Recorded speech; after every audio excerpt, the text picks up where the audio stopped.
Dialysis అనేది మూత్రపిండాలు సరిగా పనిచేయనిప్పుడు రక్తంలోని మలినాలు, అధిక నీరు, ఉప్పులను తొలగించే పద్ధతి. ఇది రెండు రకాలుగా చేస్తారు.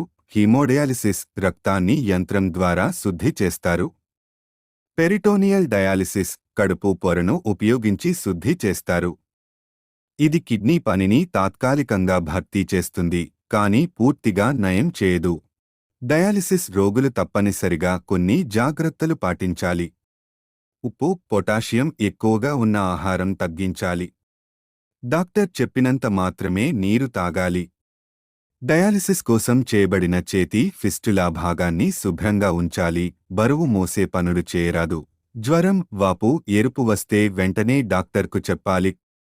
మందులు సమయానికి తీసుకోవాలి. తక్కువ శ్రమతో వ్యాయామం చేయాలి. ధూమపానం, మద్యం మానుకోవాలి. ఈ జాగ్రత్తలు పాటిస్తే డయాలిసిస్ రోగులు ఆరోగ్యంగా ఉండవచ్చు.